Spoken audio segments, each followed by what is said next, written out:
Sonia Marcos for the word. Thank you. Good afternoon po sa ating lahat. Praise the Lord. Tayo po muna ay manalangin. Panginoon, maraming salamat o God sa buhay po ng bawat isa. Salamat Lord at nakarating po kami sa lugar na ito na kung saan Lord, Panginoon, nakita po namin Panginoon yung mga magagandang mga bagay Panginoon. Ganon din po o God na sa lugar na ito, ikaw ay aming pinapurihan ng aming mga awiting makalangit. At ngayon Lord ay mapapakinggan po namin ang iyong banal na salita. Na ang salitang ito, Diyos, ang siyang nagbibigay buhay, kalakasan sa bawat isa. Kaya dalangin ko, Diyos, patuloy na mangusap ka sa bawat puso. Banal na Espiritu, salamat din po sa inyong presensya, sa pangalan ni Jesus. Amen. Amen. Praise the Lord. Makakaupo na po tayong lahat sa presensya ng Panginoon. Praise God. Dahil alam po natin, ilang araw na lamang sa mundong ito ay isineselebrate. Ano po yung celebration? Next week. Christmas. Praise the Lord. Dahil especially for us Filipinos, di ba? Talagang ang Pasko sa atin ay napakahalaga. Talagang sineselebrate natin ang Kapaskuhan. Salamat kay Lord dahil at least meron pong celebration ng Christmas. Ang kapanganakan ng ating Panginoong Jesus. Although in the Bible, hindi po natin makikita na talagang December 25 isinilang ang Panginoon. Wala pong date, walang buwan. Basta ang sabi lang doon, according to the history, taglamig. Kaya ginawang December 25. Pumili lamang po sila ng araw ng buwan na kung saan ise-celebrate ang birthday ni Jesus. So mula noon hanggang ngayon, sa mundong ito, tuwing sumasapit ang December 25. Right? Ayan. Celebration po ng kapanganakan ng ating Panginoong Jesus. Although, halos lahat ng tao, alam nila na Christmas, no? Ang salitang Christmas, alam nila. Kaya lamang po, marami po sa kanila ang hindi lubusang nauunawaan kung bakit nga ba may Kristong isinilang sa mundong ito.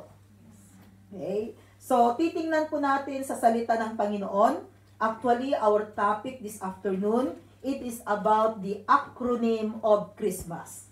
Bibigyan po natin ng kahulugan yung salitang Christmas. I-base po natin sa salita ng Panginoon. Titingnan po natin may mga bersikulo po, verses in the Bible, na kung saan ay makikita natin dito na kung ano po yung Christmas. Okay. So, bago dyan, let's go to John chapter 1, verses 1 to 12. Okay. Tingnan po muna natin kung ano po itong John chapter 1, verses 1 to 12. Sabi dyan. Para minsanan. Okay. In the beginning was the Word, and the Word was with God, and the Word was God. So kung babasahin po natin ang Bible actually, doon pa lamang sa Genesis chapter 1, nandun na in the beginning was the Word. Salita. Kaya alam po ninyo, nung nilikha po ng Diyos ang mundong ito at ang lahat-lahat, siya ay nagsalita. And then, pag sinabi ng Panginoon, nangyayari. So, yun po yung in the beginning. Hanggang sa lahat-lahat po ay nagawa. Dito naman po sa John na ito, in the book of John, kaya sinabi dyan, in the beginning was the Word, and the Word was with God, and the Word was God. So, ang salitang ito ay Diyos. Makikita po natin kung sino ang tinatawag na word or salita. Verse 2. He was with God in the beginning. So mula pa lamang, kasama na siya. Kaya alam po ninyo, naniniwala po tayo sa isang Diyos, Diyos Ama, Diyos Anak, Diyos Espiritu Santo. So tama po, kung sino man po dito yung katulad ko na galing sa pagiging Katoliko, tama na ang paniniwala natin, isang Diyos, Diyos Ama, Diyos Anak, Diyos Espiritu Santo. Meron lang dapat ayusin doon sa pagiging Katoliko natin noon. Pero hindi po natin pag-uusapan ang relihiyon dahil walang relihiyon na nakakapagligtas kundi tanging relasyon lamang po sa Diyos. Okay? So verse 3, sabi diyan, through Him all things were made. Without Him, nothing was made that has been made. So lahat ng bagay ay ginawa para sa Kanya. Verse 4. And then sabi niya diyan, in Him was life, and that life was the light of all mankind. So yung buhay na yan, sabi diyan, in Him was life, may buhay sa Kanya. At ang buhay na yan, yan po yung nagbibigay liwanag. Verse 5, the light shines in the darkness, and the darkness has not overcome it. Actually po, itong light na ito, tinatawag din po that Jesus Christ is the light of the world. Okay. Verse 6, sabi niya, there was a man sent from God whose name was John. Si John the Baptist po ang tinutukoy dyan. Verse 7, he came as witness to testify concerning that light, so that through him all might believe. Sabi all, ibig sabihin, pag sinabing all, ay lahat ng tao.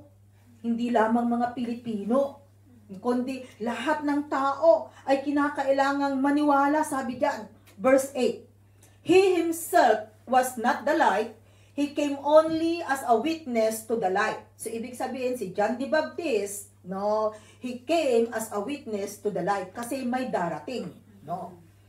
The true light that gives light to everyone was coming into the world. Hindi pa po isinilang ang ating Panginoong Jesus. Nung sinasabi po rito, parating pa lamang po siya, was coming into the world. Verse 10, he was in the world, and though the world was made through him, the world did not recognize him. Hindi po siya nakilala. He came to that which was his own, but his own did not receive him. Verse 12. Sabi doon sa verse 12, bakit nawala? Verse 11, he came to that which was his own. Verse 12, okay. Sabi doon sa verse 12,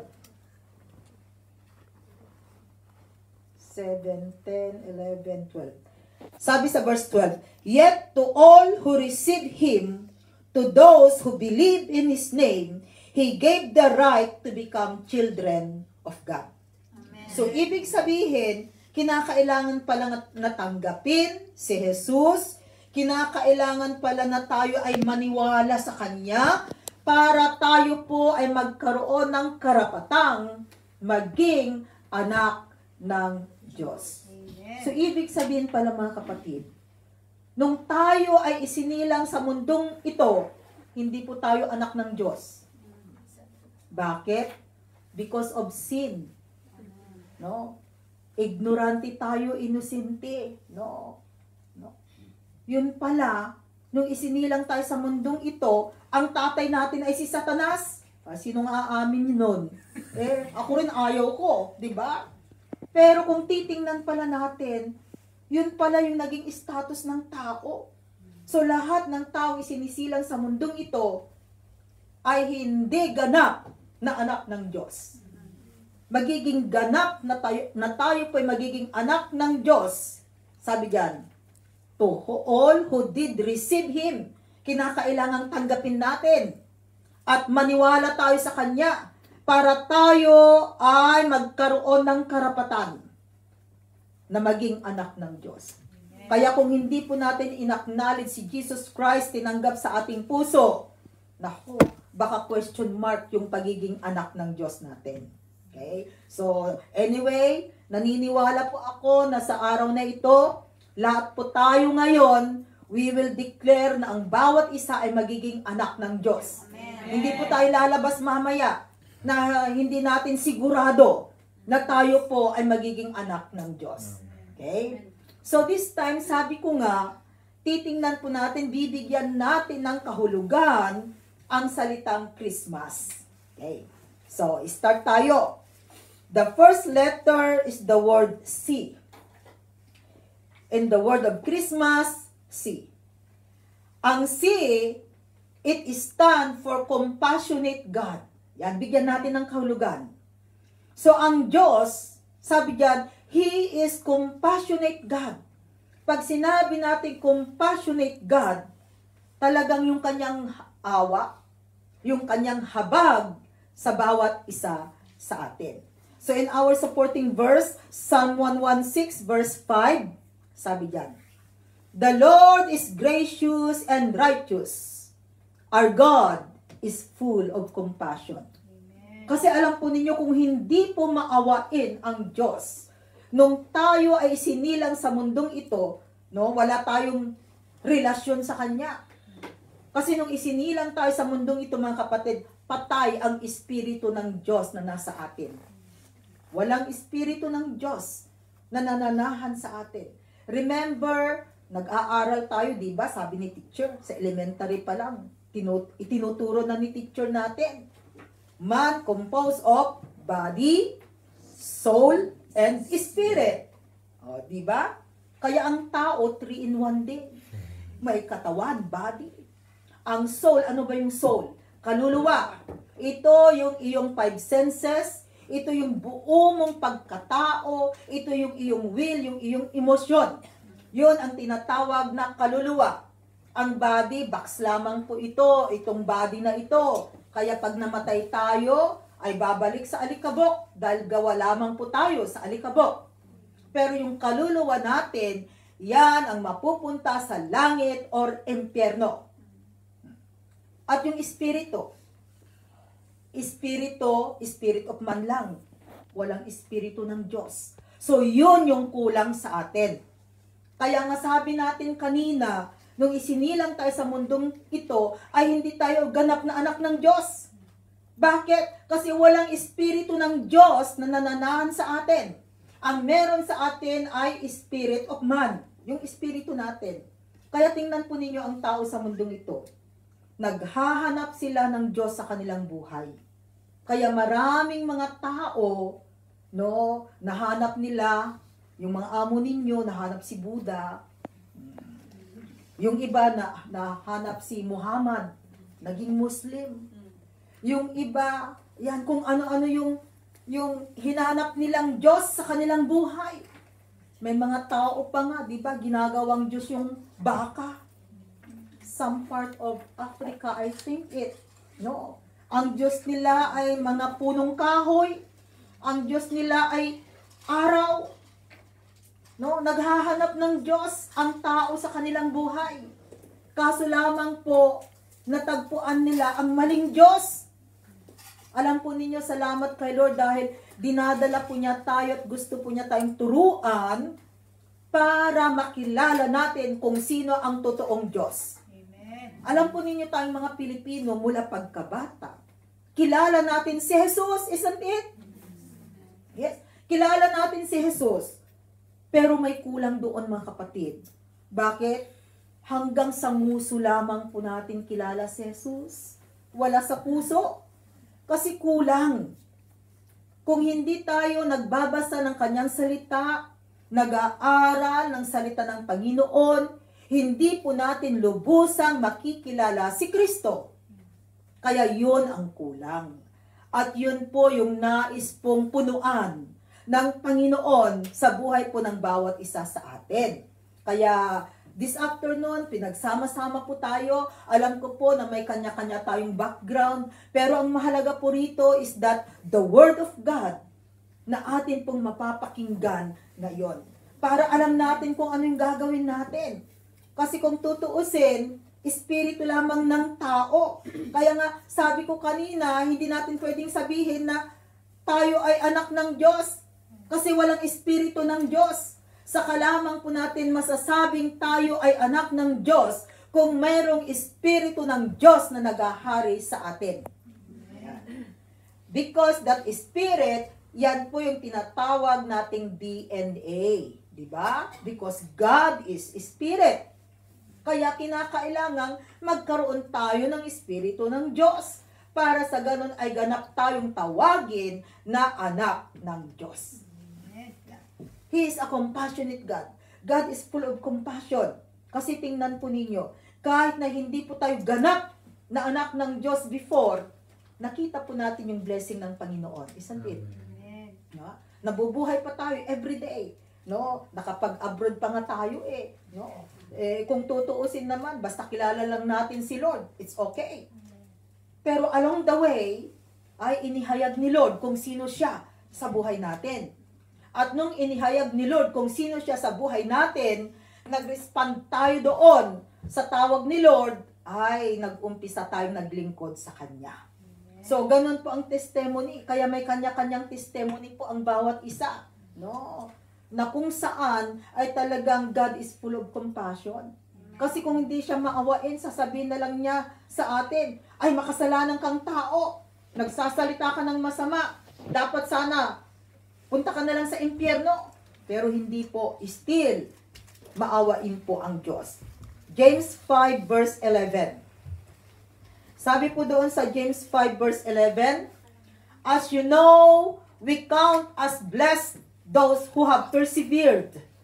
You have heard of Job's perseverance and have seen what the Lord finally brought about. The Lord is full of compassion and mercy. Kulang yun. Meron full of compassion and mercy. Yan ang ginawa ni Lord. Kasi kung tutuusin mga kapatid, alam po ninyo, napakahirap po ng naging buhay ni Job. Kung babasahin po ninyo ang aklat ng Job, sa Job chapter 1 pa nga lamang, talagang makikita mo doon na talagang siya po ay nagkaroon ng testing trial sa kanyang buhay. Which is, na kung titingnan po natin, no, dahil sa habag, awa ng Panginoon. Kaya alam po ninyo, naka-overcome po si Job sa mga testing, mga trials na nangyari sa kanyang buhay. Okay? Ayan. Next letter po tayo. Ano ang next letter? The letter H. Letter H. H stand for humble God. Humble God. Pag sinabi po natin humble God, He was humble, means mababang loob. No? At makikita po natin na tunay, ganito po ang Diyos. And Luke chapter 2, verses 6 to 7. Sabi po diyan sa Luke chapter 2, verses 6 to 7, while they were there, the time came for the baby to be born. And she gave birth to her firstborn, a son. She wrapped him in clothes and placed him in a manger, because there was no guest room available for them. Ito po yung senaryo nung ipanganak sa mundong ito ang ating Panginoong Jesus. Siya ay ipinanganak sa sabsaban. Kasi full ang mga hotel during that time. No, wala siyang bahay panuluyan. Kundi ang available lamang po ay ang tinatawag na manger, sabsaban. Kaya alam natin yung kwento, di ba? Na si Jesus isinilang doon sa sabsaban. Alam natin yan. No. Pero hanggang doon lang. Pero dito makikita natin na kung tutuusin, siya ay anak ng Diyos. So dapat sana talagang sa napakagandang bahay or hospital, sana nagsilang si Mary. At doon sana ipinanganak ang Panginoong Jesus. Pero hindi po. So, yung pagiging humble birth po ng ating Panginoong Jesus. And then, okay, makikita po natin dito na yung kanyang kapanganakan ay nagpapatunay lamang yung pagiging mababang loob. Diba? Humble birth. He is an humble God. Okay. Next letter is, ano yung next letter? R. R is stand for righteous God. Ayan, righteous. Matuwid na Diyos. And 1 John 2:1, okay, 1 John 2:1.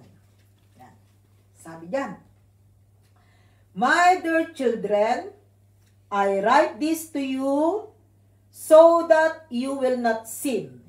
But if anybody does sin, we have an advocate with the Father, Jesus Christ, the righteous one. O, tingnan po ninyo ang salita ng Panginoon.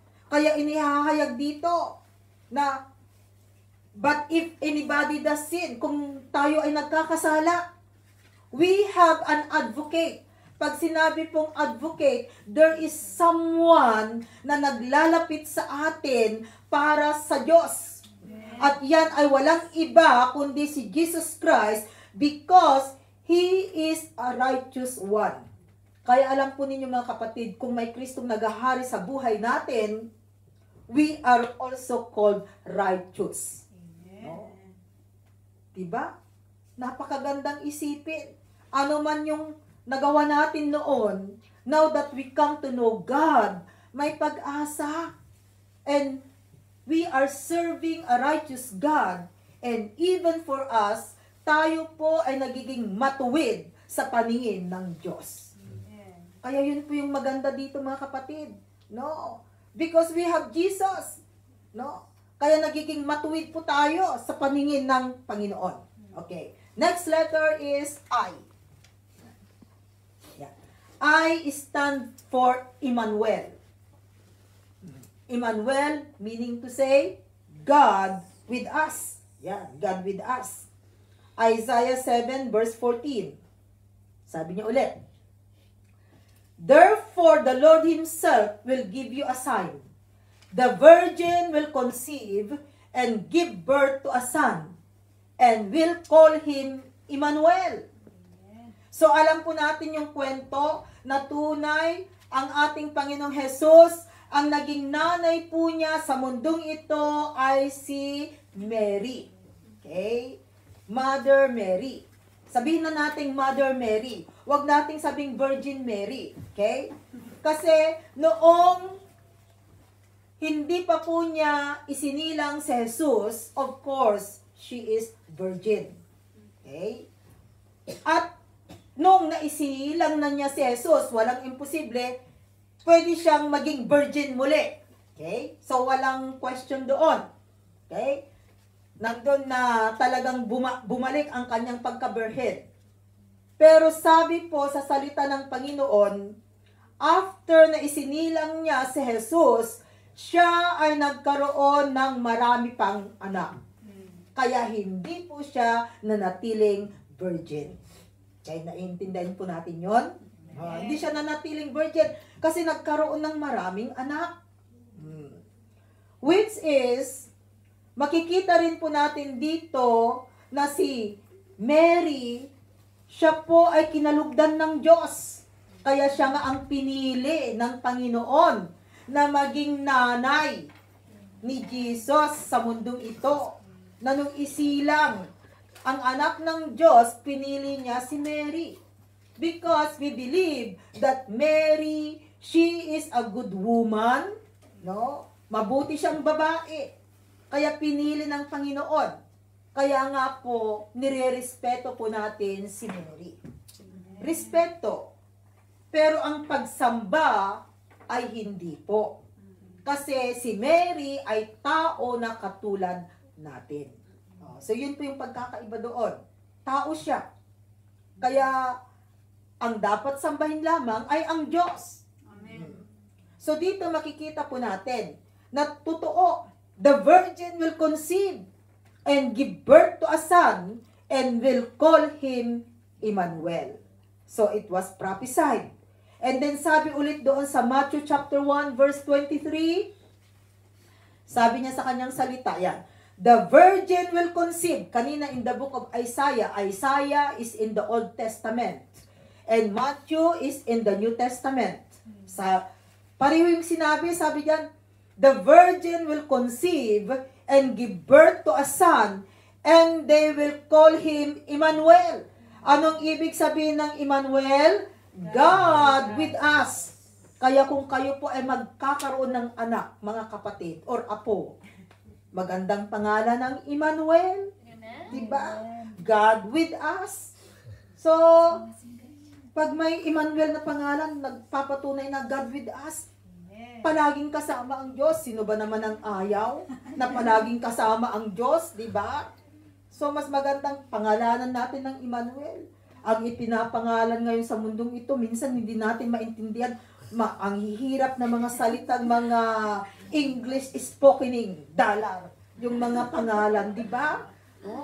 O di ka pagdudugtungin yung mga pangalan, no?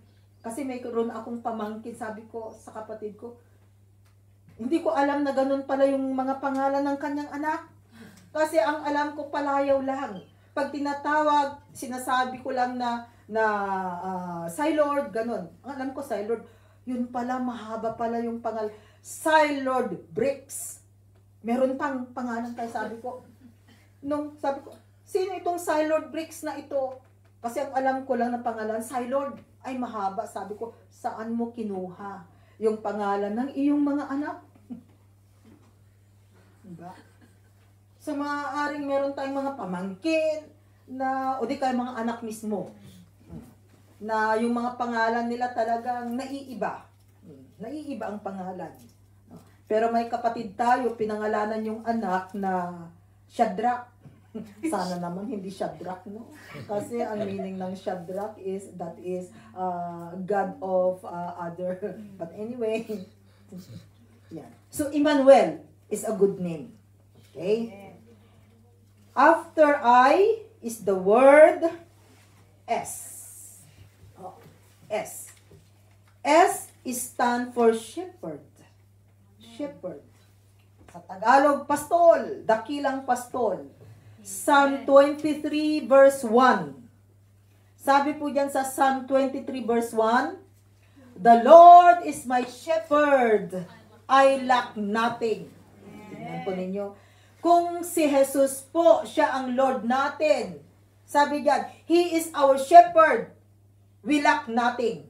Pag sinabing we lack nothing, hindi po tayo nagkukulang sa mundong ito. Pag may kailangan ka, nandyan ang provision ng Panginoon. At alam po natin, sa lahat ng pangangailangan natin, God will provide. Iba po kasi yung want at saka need. Ang tao kasi, no, meron na nga, gusto pang magkaroon. So, nagiging want. Pero pag kailangan po natin ng isang bagay, tunay na ang Diyos po ay ibinibigay niya. So, sabi diyan, kung siya po yung shepherd natin, hindi po tayo magkukulang.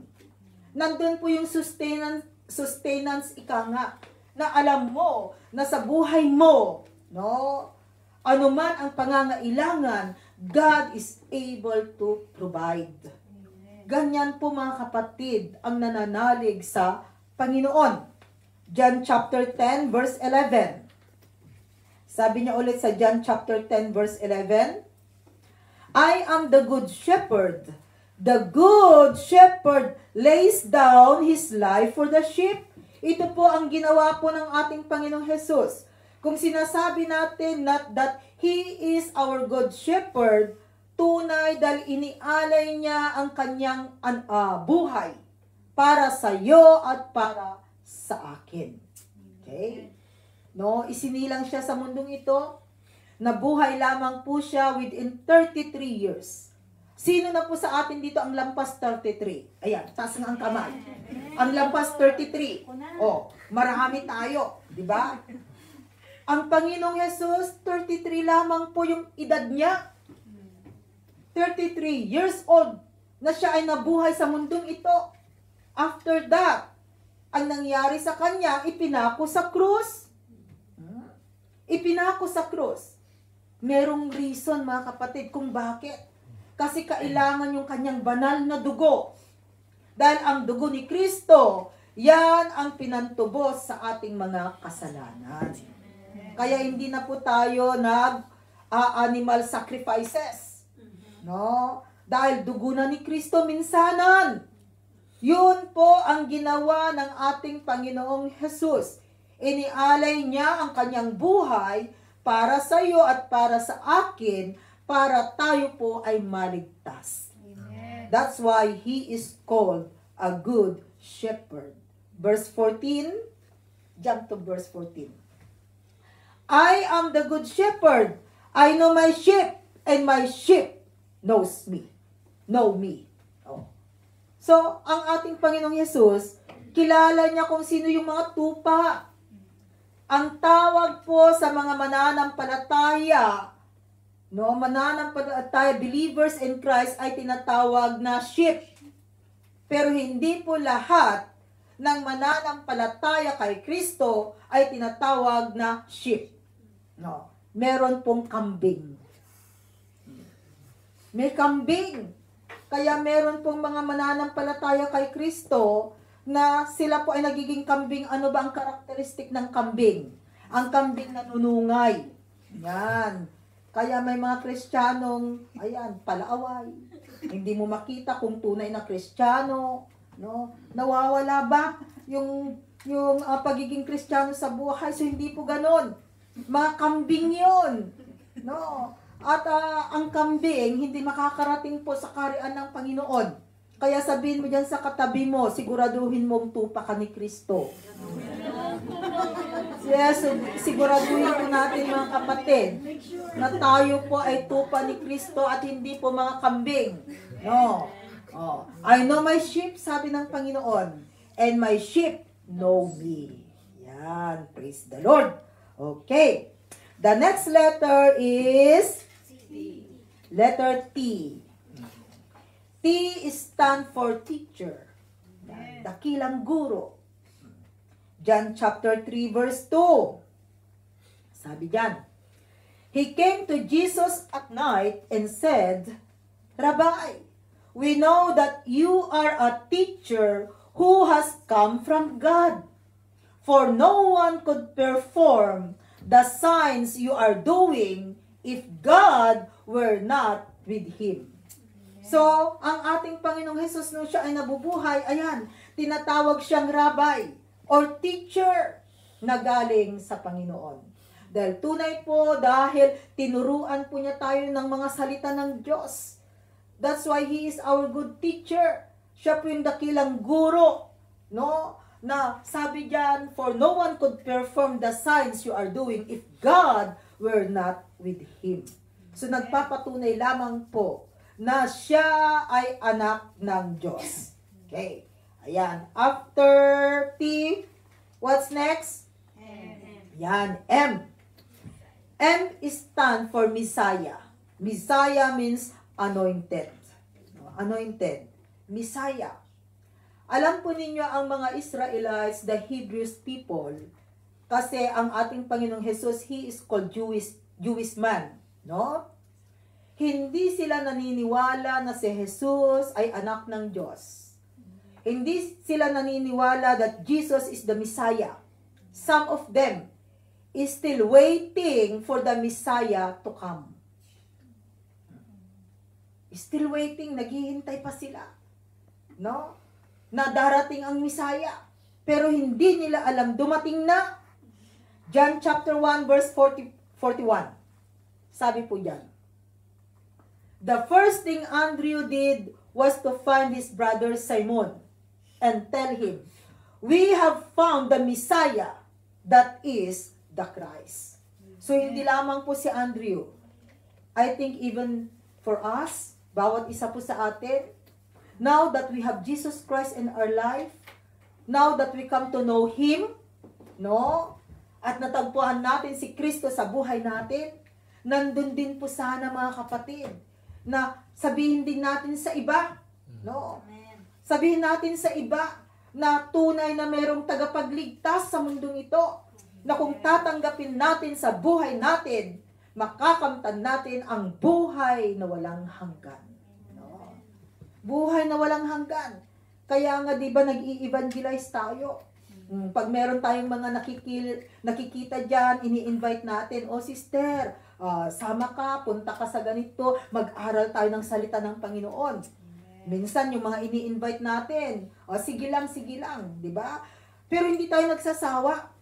Kasi ito yung commission ni Lord sa bawat isa sa atin na ihayag ang kanyang salita, no? Tanggapin man nila o hindi, ang mahalaga po ihayag natin, akayin natin ang mga tao. 'Di ba sabi natin kanina, lahat ng tao ay kinakailangang may Kristo sa kanilang buhay.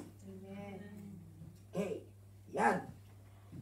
The next letter is A. Ayan. A stands for atonement. Atonement. Ano ba yung ibig sabihin ng atonement? Alam po ninyo sa lumang tipan, in the Old Testament, ang ginagawa po ng mga tao para sila ay mapatawad sa kanilang kasalanan ay animal sacrifices. Merong tinatawag na the Day of Atonement. Once a year yan. For example, sana tayong mga Thursday group. Sabihin na natin, nasa Old Testament tayo ngayon. Okay?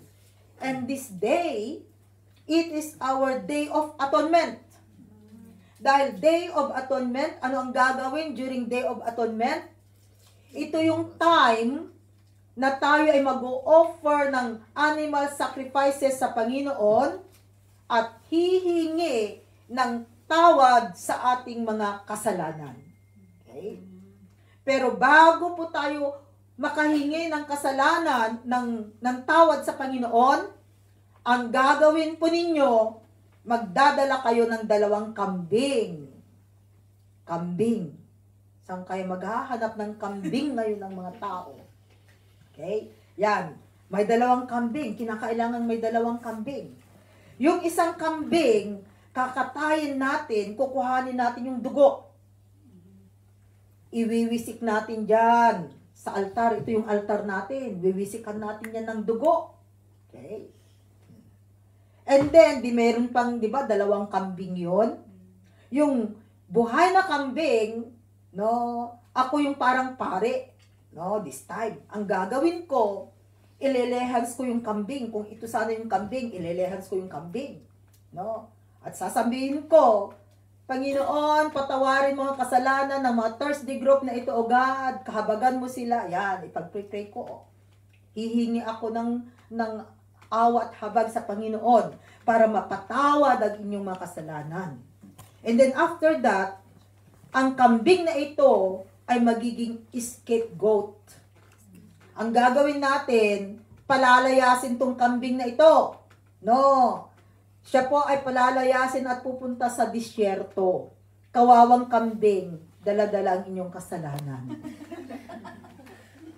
Ritual na ginagawa po in the Old Testament every year. Pero alam po ninyo, sa bagong tipan in the New Testament, hindi na kailangan. Bakit? Dahil ang dugo na po ni Kristo, ito na po ang ginamit natin to atone our sin. No? Para po mapatawad ang ating mga kasalanan. Romans 3 verses 25 to 26. Sabi diyan, God presented Christ as a sacrifice of atonement through the shedding of His blood to be received by faith. He did this to demonstrate His righteousness because in His forbearance He had left the sins committed beforehand unpunished. Verse 26, He did it to demonstrate His righteousness at the present time so as to be just and the one who justifies those who have faith in Jesus. So praise the Lord. Justify. Just if I am not saved means justification. So dito makikita po natin through faith. Kaya ang ginawa po natin, naniwala at nanampalataya kay Kristo. Kaya right now mga kapatid, kung ang bawat isa po sa atin ay totally na nagsisi sa kanyang kasalanan, tinanggap si Jesus sa kanyang buhay at susunod sa Panginoon, siya po ay makakatanggap ng buhay na walang hanggan. Amen. Yan po ang pangako ng Panginoon. So, naging atonement po siya. And the last letter is letter S. S stand for Savior, tagapagligtas. 1 John 4 verse 14. Okay. Sabi po diyan sa 1 John 4 verse 14, and we have seen and testify that the Father has sent His Son to be the Savior of the world. Amen. Kaya ibinigay po niya ang kanyang bugtong na anak. What is the heart of the Bible? O sige nga, John 3:16. What is John 3:16? Yung mga may alam, bibilang ako ng 1, 2, 3 at bigkasin natin ang John chapter 3 verse 16. 1, 2, 3. For God so loved the world that He gave His only begotten Son, that whoever believes in Him shall not perish but have eternal life. Praise God. No? Kaya po, isinilang sa mundong ito, kaya may Christmas. Dahil may Kristong isinilang sa mundong ito. Pag walang Kristo na isinilang sa mundong ito, walang Christmas. Salamat kay Lord. Dahil ibinigay niya ang kanyang bugtong na anak. At siya po ang tagapagligtas. Acts 4 verse 12. Sabi doon sa Acts 4 verse 12, salvation is found in no one else, for there is no other name under heaven given to mankind by which we must be saved. So ang kaligtasan lamang po mga kapatid ay makakamtan kay Kristo. Wala nang iba. Amen. So paano yung mga taong walang Kristo sa kanilang buhay? Wala tayong magagawa kung hindi sila maniniwala kay Kristo. Yung ating mga mahal sa buhay, mga pamilya, no? Pag hindi po sila naniwala at naglingkod kay Kristo, wala tayong magagawa. Pero siguraduhin po natin na talagang ginawa naman po natin yung part natin para sila ay maakay at maglingkod din po sa Panginoon. Kasi ang pangako ng Panginoon naman, no? Pag tayo ay naging believer, mananampalataya, no? God is able to save even our family. Amen. Kaya ipagkatiwala po natin kay Lord. Ephesians 2 verses 8 to 9. Sabi ulit yan sa Ephesians 2 verses 8 to 9. For it is by grace you have been saved. What is grace? Grace means unmerited favor. Ibig sabihin, yung bang hindi mo siya deserve, pero ibinibigay ni Lord. And that is grace. Hindi natin deserve. Katulad ngayon, kung tutuusin, hindi natin deserve na tayo ay mapunta dito sa Noah's Ark at hindi tayo magbayad libre, pati pagkain ng lunch, kasi hindi po tayo hindi tayo nagtatrabaho doon kay Madam Cook. No. Hindi natin deserve. Pero sina Sister Joanne and some of our kapatid na nandun nagwo-work, deserve nila. Parang bang ang nangyari is nasabit lamang tayo. Praise the Lord. Oh, and that is the grace of God. Sa kanila, favor sa ating grace. Yun ang ibig sabihin. Because they deserve, but for us, we don't deserve. Kaya, naging grace. Yun. Ganon ang ginagawa ni Lord. For it is by grace you have been saved. No? True faith. Nang dahil po sa paniniwala, pananampalataya natin. Oh, yung faith, believing. Dahil naniwala tayo kay Kristo. Ano yung faith natin? To believe is to see. That is our faith. Sa mundo, to see is to believe. Tingnan ko muna, bago ako maniwala. Pero ang Kristiyano, maniwala muna tayo and then we will receive it. Okay? And this is not from yourselves. It is the gift of God. So, regalo po ng Panginoon. Itong kaligtasan, mga kapatid. And this is not from yourselves. It is the gift of God. Not by works, so that no one can boast. Kaya regalo. Sa Paskong ito, wala ka mang matanggap na regalo, kapatid. No? Pag may Kristo ka sa buhay mo, you receive the greatest gift in your life. At ang greatest gift na ito, na tinanggap mo sa buhay mo, kapatid, every day in your life, ang ginagawa mo, binubuksan mo ang regalong ito. No? Nagdi-discover ka, you always open it. Kaya nga po ang daming blessing. Kaya nga may testimony sa buhay ng bawat isa sa atin. At ang regalong ito ay magtatapos lamang, kapatid, na bubuksan mo pag naunat ang dalawang paa. Pero habang nabubuhay ka at nagpapatuloy sa paglilingkod sa Panginoon, bukas ka ng bukas. Hindi nauubusan ng laman yung regalo na tinanggap mo. Siksik, liglig, umaapaw. Amen. Pero kung ikaw ay tatalikod sa iyong pananampalataya sa Panginoon, titigil. Hindi mo na mabubuksan yung regalong natanggap mo. Naka-double lock. May password. Hindi mo na alam yung password. Kaya, tingnan natin mga kapatid, no? Now that we come to know God, no? Nandun po na magpatuloy tayo.